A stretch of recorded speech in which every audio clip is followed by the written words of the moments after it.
Bismillahirrahmanirrahim. Assalamualaikum warahmatullahi wabarakatuh dan selamat petang.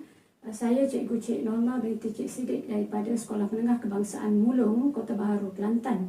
Ya, alhamdulillah, syukur kehadirat Allah Subhanahu wa taala kerana pada petang yang berbahagia ini kita dapat berhimpun dalam satu majlis ilmu, iaitu kolokium pendidikan yang dianjurkan oleh Majlis Guru Cemerlang Negeri Perlis.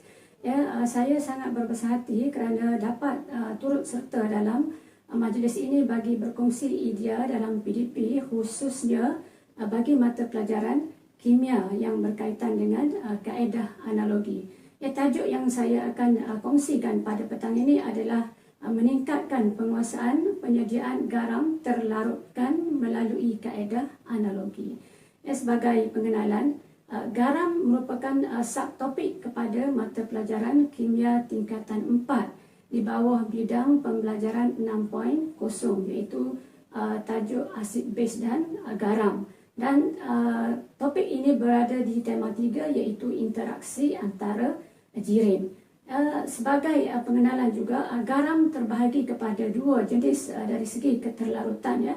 Yang pertamanya garam terlarutkan, iaitu garam yang larut di dalam air. Contoh yang paling hampir dengan kita adalah garam yang kita gunakan untuk memasak di rumah, iaitu garam natrium klorida.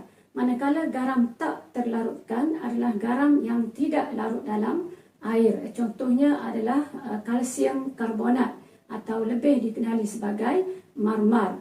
Ya, untuk analogi, analogi adalah kenyataan yang dicipta daripada perbandingan antara satu perkara dengan perkara yang lain berdasarkan ciri-ciri persamaan dan perbezaan untuk menyatakan maksud tertentu. Ya, penggunaan analogi dapat meningkatkan pemahaman seseorang terhadap sesuatu konsep atau perkara dengan lebih berkesan dan membantu seseorang menambah dan mempercepatkan kefahaman tentang perkara tersebut. Ya, dari segi objektif dan juga kumpulan sasarnya, secara umumnya objektif bagi kajian ini adalah untuk meningkatkan pencapaian cemerlang, khususnya grade A untuk pelajar-pelajar dalam peperiksaan dalaman maupun peperiksaan awam seperti SPM. Dan secara khususnya adalah untuk meningkatkan bilangan pelajar yang dapat menguasai soalan yang berkaitan dengan penyediaan garam terlarutkan. Manakala kumpulan sasar bagi kajian ini adalah pelajar-pelajar daripada tingkatan 5 amanah di Sekolah Menengah Kebangsaan Mulong, Kota Baharu, Kelantan, yang terdiri daripada 28 orang pelajar, iaitu 20 orang pelajar perempuan dan 8 orang pelajar lelaki. Dari segi kerangka kajian, saya menjalankan kerangka kajian berdasarkan pertamanya refleksi PDP yang lalu, kemudian saya melakukan pemerhatian dan menjalankan pretest. Sesudah itu proses BDP yang berkaitan dengan tajuk keterlarutan garam dan penyediaan garam terlarutkan dan diakhiri dengan post-test. Ya, semasa refleksi PDP yang lalu didapati pelajar agak sukar untuk menjawab soalan yang berkaitan dengan garam dengan baik. Kebanyakan mereka memberikan jawapan yang kurang tepat ataupun salah. Ya. Ada juga sesetengah pelajar meminggirkan soalan ini sekiranya diberi pilihan soalan-soalan yang lain. Ya. Jadi maka berdasarkan situasi tersebut, saya beranggapan bahawa pelajar-pelajar saya mungkin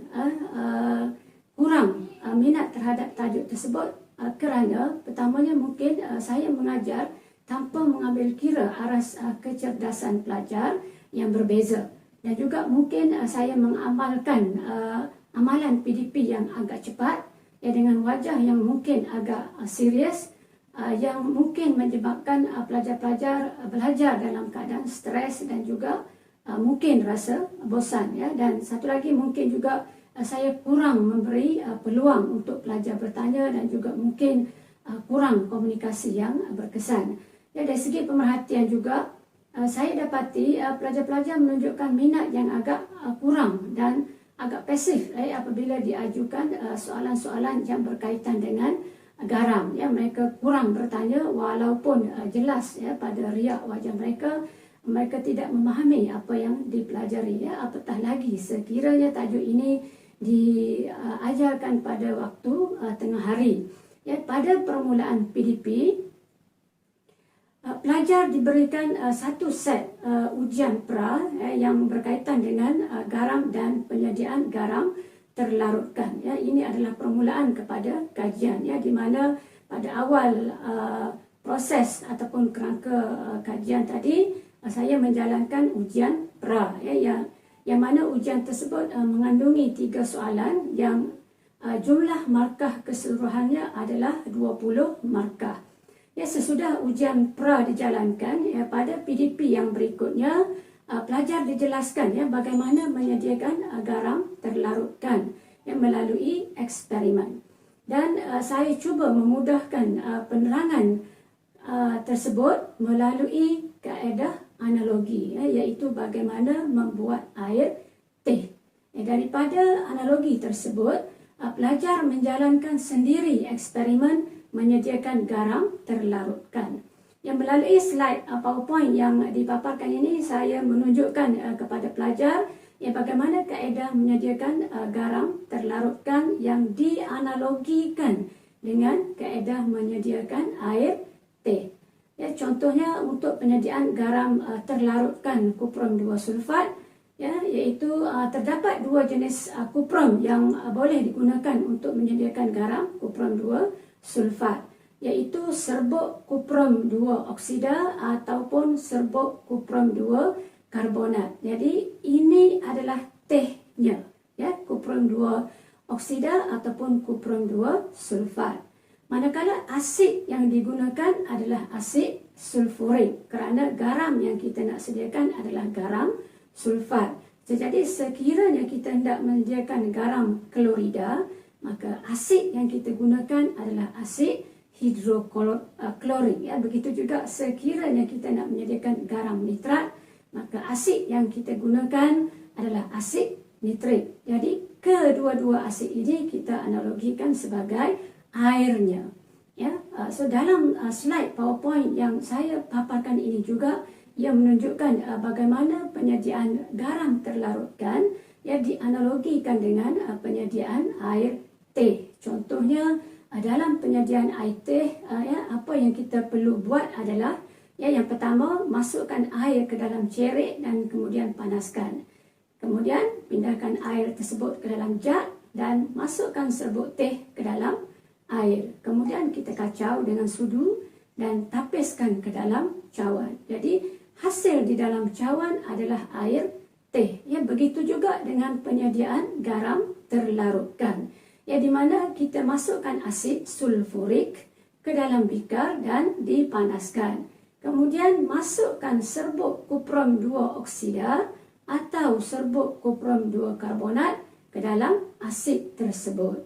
Kemudian kacau dengan rot kaca dan kemudian turaskan ke dalam bikar kecil. Jadi hasil yang terdapat di dalam bikar yang kecil tadi adalah garam terlarutkan. Kemudian pada PDP yang seterusnya, pelajar menduduki ujian POS, yang mana instrumen dalam ujian ini adalah sama dengan ujian pra. Daripada ujian POS tersebut, apa yang saya dapati bahawa julat markah di antara 0 hingga 5, bilangan pelajar yang mendapat markah tersebut dalam ujian POS adalah 5 orang. Manakala bilangan pelajar yang mendapat jumlah markah 0 hingga 5 adalah 8 orang. Bagi julat markah 6 hingga 10, bilangan pelajar yang mendapat markah tersebut dalam ujian pra adalah 15 orang. Manakala dalam ujian POS adalah 11 orang. Bagi julat markah 11 hingga 20, bilangan pelajar yang mendapat markah tersebut dalam ujian pra adalah 5 orang. Manakala dalam ujian POS berlaku peningkatan iaitu 12 orang. Berdasarkan julat markah ini, kesimpulan yang saya dapat buat di sini ialah kaedah ini mampu meningkatkan penguasaan penyediaan garam terlarutkan. Ya, jadi cabaran dalam melaksanakan kajian ini ataupun dalam menangani masalah kurangnya minat belajar ini, pertamanya adalah bilangan pelajar yang memasuki aliran sains semakin berkurang. Ya, biasanya dalam satu kelas seramai 10 hingga 12 orang. Ini agak kurang meriah. Ya. Kalau sekiranya 2 atau 3 orang pelajar yang tidak hadir, maka kelas tersebut lagi akan rasa sunyi dan mungkin sepi. Ya. Manakala bilangan pelajar lelaki pula sangat sedikit. Ya. Biasanya satu kelas ada 3 orang pelajar lelaki, dan bayangkan kalau 2 orang pelajar tersebut tidak hadir. Dan seterusnya yang ketiga, cabarannya adalah kebanyakan pelajar yang memasuki aliran sains ada lebihan daripada pelajar-pelajar yang cemerlang yang telah ke sekolah-sekolah menengah berasrama penuh, ya, MRSM dan lain-lain. Maka pelajar yang tinggal adalah pelajar dalam kalangan potensi yang agak sederhana. Ya, berdasarkan pemerhatian, impak yang saya boleh dapat di sini adalah terdapatnya perubahan tingkah laku pembelajaran terhadap pelajar-pelajar, di mana mereka menjadi lebih aktif dan lebih berkeyakinan. Sesi pembelajaran juga menjadi lebih menarik, lebih bermakna dengan respon yang positif daripada pelajar-pelajar. Ya, mereka lebih yakin dan belum berlumba untuk menjawab soalan-soalan lisan yang diberikan. Ya, latihan pengukuhan secara bertulis pun dapat dijawab dengan lebih baik. Ya, terdapat juga pelajar yang mengakui bahawa mudah memahami konsep ini apabila disampaikan melalui kaedah analogi. Ya, sebagai rumusan kepada kajian ini, penggunaan analogi merupakan salah satu kaedah yang mudah ataupun yang agak boleh digunakan untuk memahami sesuatu perkara yang sukar, terutamanya dalam mata pelajaran sains. Ya, apabila sasaran dan objek yang dijadikan analogi digunakan dengan menggunakan bahasa yang mudah dan sesuai, ya, ianya mampu menarik minat pelajar untuk memilih aliran sains dan mendalami ilmu sains dengan lebih berkesan dan lebih bermakna. Ya, selain dari itu, saya percaya dengan mempelbagaikan kaedah dalam PDP, khususnya dengan menggunakan kaedah analogi, ianya mampu membantu pelajar untuk memahami konsep-konsep yang sukar dan abstrak. Apatah lagi sekiranya objek dan sasaran yang dianalogikan tersebut berada di persekitaran mereka. Ya, saya rasa itu sahaja yang saya boleh kongsikan dengan rakan-rakan warga pendidik. Ya, moga ianya boleh dijadikan idea tambahan kepada pedagogi kita, ya, dalam memastikan kelangsungan pendidikan kepada anak-anak pelajar. Ya, sekian, terima kasih.